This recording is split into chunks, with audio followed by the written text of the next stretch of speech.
Dans une petite ville vivait une fille nommée Adur. Adur était connue loin à la ronde, non seulement pour sa peau éclatante et sans défaut, ou son sourire radieux et doux, mais surtout pour son obsession de la mode. Elle n'était pas seulement une passionnée de mode, elle en était une véritable dévouée. Pour Adur, la mode était une question de vie ou de mort. Elle passait des heures à faire défiler son téléphone, sautant d'une tenue tendance à une autre, rêvant de l'allure qu'elle aurait dans chacune d'elles. Dès qu'une robe attirait son regard, elle ne pouvait pas se reposer tant qu'elle ne l'avait pas en sa possession. Elle était capable de dépenser son dernier naira pour des vêtements, sans même y réfléchir à deux fois. Si un vendeur postait une nouvelle tenue sur Instagram à 23h, Adur serait la première à commenter « Combien, s'il vous plaît ?» Et dès le lendemain matin, son paiement serait envoyé, impatiente de recevoir son dernier trésor. Mais la mode n'était pas sa seule obsession. Adur aimait la nourriture tout autant, si ce n'est plus. C'était presque comme si son cœur battait au rythme de sa mastication. Où qu'on la voyait, sa bouche était occupée à grignoter quelque chose. Un biscuit, un chocolat, des cacahuètes ou de l'igname frite. Adur avait toujours un encase à la main. Si, par malheur, elle n'en avait pas, ses amis plaisantaient. « Tu vas bien ? Où est la nourriture ?» Dans sa tête, Adur riait et fouillait dans son sac avant d'en sortir un paquet de biscuits. « Ah, je ne peux pas vous décevoir quand même », disait-elle avec un sourire. Elle avait une passion particulière pour le souya et le shawarma. Chaque soir, peu importe à quel point elle était rassasiée, elle commandait un shawarma ou du souya pour bien terminer sa journée. Et pourtant, malgré son appétit sans fin, la silhouette d'Adur était parfaite. Sa taille fine, ses hanches galbées et sa peau sans défaut laissaient tout le monde perplexe. Certains l'admiraient, d'autres l'enviaient, et beaucoup ne pouvaient s'empêcher de chuchoter. Comment fait-elle pour manger autant de cochonneries et rester ainsi ? Sa mère, Obi, ne trouvait pas cela amusant. Obi aimait profondément Adur, mais elle s'inquiétait constamment pour la santé de sa fille. « Adur, tu ne peux pas continuer à manger comme ça. Sais-tu combien de sucre tu consommes par jour ? Tu sais ce que ça fait à ton corps ?» lui disait-elle. « Maman, oublie ça !» répondait Adur avec un rire malicieux. « Il ne va rien m'arriver. Regarde-moi, est-ce que je n'ai pas l'air parfaite ? La vie est trop courte pour ne pas profiter de la bonne nourriture. » Obi soupirait profondément et secouait la tête. Parfois, elle prenait des mesures radicales, comme refuser de cuisiner les plats préférés d'Adur ou verrouiller le garde-manger. Mais Adur trouvait toujours une solution. Avec son propre argent, elle s'achetait du riz frit, du poulet grillé, de la glace et tout ce dont elle avait envie. Son amour pour la nourriture et la mode remontait à son enfance. Adur était l'unique enfant de ses parents, Obi et Shi. Ils avaient attendu des années pour avoir un enfant, endurant des larmes, des prières et des visites chez chaque pasteur, guérisseur et médecin qu'ils pouvaient trouver. Lorsqu'Adur vint enfin au monde, elle devint leur univers tout entier. Obi et Shi adoraient leur fille. Tout ce qu'Adur voulait, ils le lui offraient. De la glace, des biscuits, des chaussures, des robes. Dès qu'elle tendait ses petites mains en disant « Maman, je veux ça », Obi l'achetait sans hésitation. Même lorsque les voisins les mettaient en garde en disant « Cet enfant devient trop gâté, vous ne pouvez pas tout lui donner », Swing, il balayait ses inquiétudes d'un revers de main. « Elle est encore un bébé », répondait Obi avec un sourire attendri. « Ne vous inquiétez pas, nous lui apprendrons la discipline plus tard. Pour l'instant, laissez-la profiter. » Mais ce plus tard ne vint jamais, et à mesure qu'Adur grandissait, son appétit pour obtenir tout ce qu'elle désirait grandissait aussi. Elle aimait l'attention et l'admiration qu'elle recevait des autres, surtout lorsqu'elle portait les dernières tendances ou lorsqu'on la voyait savourer ses encas préférés. Un dimanche matin, Adur entra dans l'église vêtue d'une robe rose vif, assortie à ses boucles d'oreilles et à ses chaussures. Les têtes se tournèrent alors qu'elle avançait gracieusement vers son siège. Adur adorait cette réaction, le silence admiratif que les gens lui offraient partout où elle allait. Alors que la chorale chantait et que le prédicateur donnait son sermon, quelque chose attira son attention. De l'autre côté de l'allée, une femme portait la plus magnifique robe qu'Adur ait jamais vue. C'était une robe de style 7, parfaitement ajustée pour mettre en valeur chaque courbe de sa silhouette.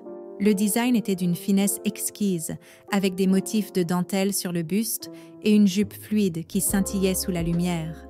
Adur ne pouvait pas détacher son regard de cette robe. Son cœur s'emballa en imaginant à quel point elle serait sublime en la portant. À la fin du service, sa décision était prise. Il lui fallait absolument cette robe. Dès que le prêtre prononça « Allez en paix », Adur se leva d'un bond et se dirigea vers la dame. « Excusez-moi, vous êtes magnifique », dit-elle d'une voix douce et impatiente.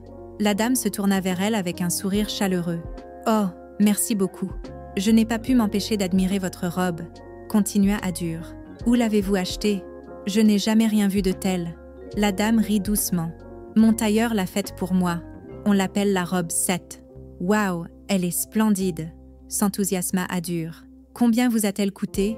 La dame hésita un instant avant de répondre. « 250 000 naira. » Les yeux d'Adur s'écarquillèrent d'étonnement. « 250 000 naira ?» s'exclama-t-elle, incapable de trouver les mots pour exprimer le choc du prix. « Vous êtes vraiment une grande dame !» La dame éclata de rire. « La qualité a un prix, mais croyez-moi, elle vaut chaque kobo. » Elle tendit à Adur le contact de son tailleur. « Tenez, au cas où cela vous intéresserait. » Adur prit le numéro avec empressement, s'imaginant déjà dans la robe. « Merci infiniment, » répondit-elle, rayonnante d'excitation. De retour chez elle, elle ne pouvait pas arrêter d'y penser. Assise sur son lit, elle fixait le numéro sur son téléphone. Le prix était exorbitant, bien plus que tout ce qu'elle avait dépensé pour un seul vêtement. Mais l'idée de porter cette robe Seat la remplissait de détermination. Elle arpentait sa chambre, se rongeant les ongles en cherchant un moyen de se l'offrir. « Peut-être que si j'économise petit à petit, » se dit-elle, « je pourrai l'avoir dans quelques mois. » Ainsi commença sa mission. Elle serra son budget, sauf quand il s'agissait de nourriture, et commença à mettre de côté de l'argent pour sa robe de rêve. Aussi belle qu'elle était, Adur avait de nombreux admirateurs. Les hommes la couvraient souvent de compliments, de cadeaux et d'argent dans l'espoir de conquérir son cœur. Mais Adur n'était intéressée ni par l'amour, ni par les relations. Seul leur argent comptait à ses yeux, et elle l'investissait entièrement dans sa précieuse robe imaginaire. Un jour, alors qu'Adur marchait dans la rue pour aller acheter des encas, elle tomba sur un vieil ami nommé Douma. C'était un après-midi ensoleillé, et l'air était embaumé par l'odeur du maïs grillé d'un vendeur ambulant. Adur fredonnait un air, son esprit occupé à choisir ce qu'elle allait acheter des chips de plantain et un soda bien frais, quand elle entendit quelqu'un crier « Adur, c'est toi ?» Elle se retourna et vit Ouma lui faire signe de l'autre côté de la rue. Les yeux d'Adur s'illuminèrent d'excitation. « Mon Dieu, ça fait une éternité !» s'exclama-t-elle en se précipitant pour étreindre son amie. Les deux femmes restèrent là un moment, discutant et riant aux éclats, leur voix résonnant dans la rue animée. Elles avaient été amies d'enfance, mais avaient perdu contact après le déménagement de Ouma dans une autre ville. Se retrouver après tant d'années les remplissait de bonheur. « J'ai tellement de choses à te raconter !» s'exclama Ouma, le visage rayonnant de joie. « Devine quoi? Je me marie le mois prochain. » Adur porta une main à sa bouche. « Quoi? Tu es sérieuse? C'est incroyable. Félicitations. »« Merci, » répondit Ouma, tout sourire. « Et je veux que tu fasses partie de mon cortège de demoiselles d'honneur. Tu dois dire oui. » Adur n'hésita même pas une seconde. « Bien sûr que je serai là. Je ne raterai ça pour rien au monde. » Quelques jours plus tard, Ouma lui envoya le tissu pour le mariage. Lorsqu'Adur reçut la matière, elle la souleva et admira l'étoffe chatoyante. C'était une magnifique dentelle jaune, riche et scintillante sous la lumière. « C'est tellement beau !» murmura Adur, déjà en train d'imaginer à quel point elle serait sublime dedans.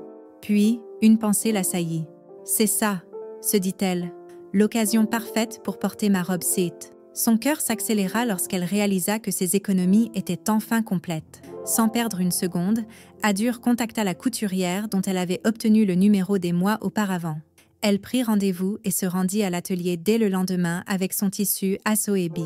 La couturière, une femme d'âge mûr avec un œil aiguisé pour les détails, prit ses mesures sous tous les angles, notant chaque chiffre avec précision. « Ne vous inquiétez pas, » la rassura-t-elle. « Vous serez une véritable reine dans cette robe. » Le sourire d'Adur s'élargit jusqu'à lui faire mal aux joues.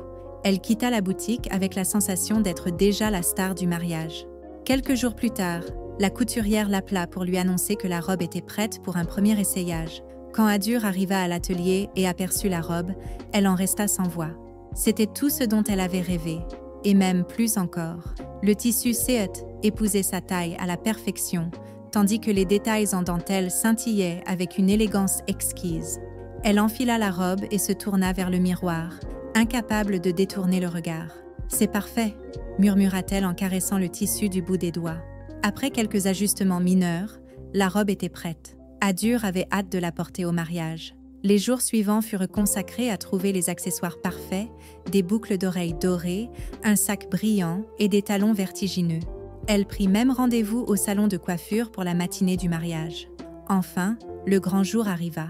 Adur se réveilla tôt, débordante d'excitation, comme une marmite de soupe en ébullition. Elle se fit coiffer en de délicates boucles et appliqua un rouge à lèvres éclatant. Lorsqu'elle glissa son corps dans la robe 7 et ajouta ses accessoires, elle ressemblait à une véritable icône de mode tout droit sortie d'un magazine. À son arrivée sur le lieu du mariage, toutes les têtes se tournèrent vers elle. Les invités chuchotaient entre eux « Qui est-ce ? Sa robe est magnifique !» Certains s'approchèrent pour la couvrir de compliments. « Adur, tu es la reine du cortège !» lança une autre demoiselle d'honneur en riant. Adur savourait l'attention. Elle avait toujours aimé être sous les projecteurs, d'être au centre de l'admiration, et aujourd'hui, elle se sentait invincible. Avant même que la réception du mariage ne commence officiellement, les traiteurs commencèrent à disposer la nourriture et les boissons dans un coin de la salle. Les yeux d'Adur se posèrent immédiatement sur les plateaux de riz frit, de jollof rice, de poulet grillé et d'assiettes fumantes de pâtes de manioc accompagnées de soupe aux légumes. Il y avait aussi des plateaux de petits amuse-bouches, des cupcakes et des bouteilles de soda. Sa bouche s'emplit d'eau instantanément. Elle essaya de se concentrer sur le programme du mariage, mais ses yeux ne cessaient de dériver vers la nourriture. Finalement, elle ne put plus résister. « C'est un mariage », se dit-elle. « La nourriture est faite pour être dégustée. » Elle attrapa une assiette et se dirigea droit vers le riz frit et le poulet. Les épices chatouillaient son nez tandis qu'elle prenait sa première bouchée, savourant chaque saveur. Une fois son assiette terminée, elle passa aux amuse-bouches. Samoussas, beignets, puf-puf, rouleaux de printemps. Elle les mangea tous. Puis vinrent la pâte de manioc et la soupe, suivie d'une part de gâteau. Les autres invités commencèrent à remarquer combien Adur mangeait, surtout en considérant la robe CET serrée qu'elle portait. Une dame âgée, inquiète, s'approcha d'elle et lui dit « Ma chérie, tu devrais ralentir. Ta robe est très serrée, ne mange pas trop. » Adur éclata de rire et fit un geste de la main pour la rassurer. « Ah maman, ne vous inquiétez pas, c'est un mariage et la nourriture est délicieuse. Laissez-moi profiter. » Après avoir tout fait descendre avec un soda bien frais, Adur se laissa aller contre son siège, repue et satisfaite. Elle sourit à elle-même, pensant que cette journée ne pouvait pas être plus parfaite. Peu après, ce fut l'heure de l'entrée triomphale des mariés dans la salle de réception, accompagnés de leur cortège. La musique était forte, la foule applaudissait et criait de joie, tandis que les demoiselles d'honneur se mettaient en place pour danser avec le couple. Adur, qui terminait tout juste son verre, aperçut ses amis en train de défiler dans la salle. Ses yeux s'écarquillèrent. « Oh non !» murmura-t-elle. Elle posa rapidement son verre et se précipita pour les rejoindre. Au rythme de la musique, Adur dansa de tout son cœur. Elle tourna, balança ses hanches, frappa dans ses mains. La foule, enflammée par son énergie, l'acclamait de plus en plus fort. Mais alors qu'elle dansait, elle sentit une étrange gêne dans son estomac. Au début, elle ignora la sensation, pensant que ce n'était que la robe CET qui serrait son ventre déjà bien rempli. Puis, elle commença à avoir des vertiges. La pièce tourna un instant, mais elle secoua la tête et continua de danser, déterminée. Soudain, la douleur dans son ventre s'intensifia. Elle s'arrêta net, portant une main à son côté. Avant que quiconque ne puisse lui demander ce qui n'allait pas, Adur se plia en deux et commença à vomir. Un silence horrifié s'abattit sur la salle. Les invités poussèrent des exclamations de stupeur et se précipitèrent vers elle. Quelques instants plus tard, elle s'effondra au sol, inconsciente. L'ambiance joyeuse du mariage bascula dans le chaos. Les invités paniquaient, certains couraient chercher de l'aide. Les mariés restèrent figés, leur sourire remplacé par une inquiétude visible. « Quelqu'un, appelez une ambulance !» cria une voix dans la foule. Les mariés restèrent figés, leur sourire remplacé par une inquiétude visible. « Quelqu'un, appelez une ambulance !» cria une voix dans la foule. Adur fut transporté d'urgence à l'hôpital. Sa robe C était toujours fermement attachée à son corps. Quand le médecin l'examina, le diagnostic choqua tout le monde. La robe CET était si serrée qu'elle avait restreint le mouvement des aliments dans ses intestins. Cela, combiné à la grande quantité de nourriture ingérée, avait provoqué des vomissements et une perte de conscience. Pire encore, ses intestins s'étaient rompus sous la pression. « Chirurgie d'urgence », déclara gravement le médecin. « Nous devons agir vite pour lui sauver la vie. » Lorsque les parents d'Adur arrivèrent à l'hôpital et apprirent la nouvelle, ils furent dévastés. Oba éclata en sanglots incontrôlables, se blâmant pour la façon dont Adur avait grandi. « Si seulement nous avions écouté nos voisins quand elle était petite, » sanglota-t-elle. « Si seulement nous ne l'avions pas autant gâtée. » CH serra sa femme dans ses bras, son visage pâle de peur. « Nous ne pouvons pas la perdre, » murmura-t-il. Les médecins travaillèrent sans relâche pour sauver Adur. Après des heures de chirurgie, ils réussirent enfin à stabiliser son état. Il fallut des mois pour qu'Adur se rétablisse complètement, mais durant cette période, elle eut tout le temps de réfléchir à ses choix. Lorsqu'elle quitta enfin l'hôpital, elle était une personne transformée. Les médecins lui avaient conseillé de manger avec modération et d'éviter les vêtements trop serrés, en particulier les CET. Mais Adur n'avait pas besoin d'un second avertissement, elle avait appris sa leçon de la pire des manières. Dès ce jour, elle adopta des habitudes alimentaires plus saines et évita de trop manger.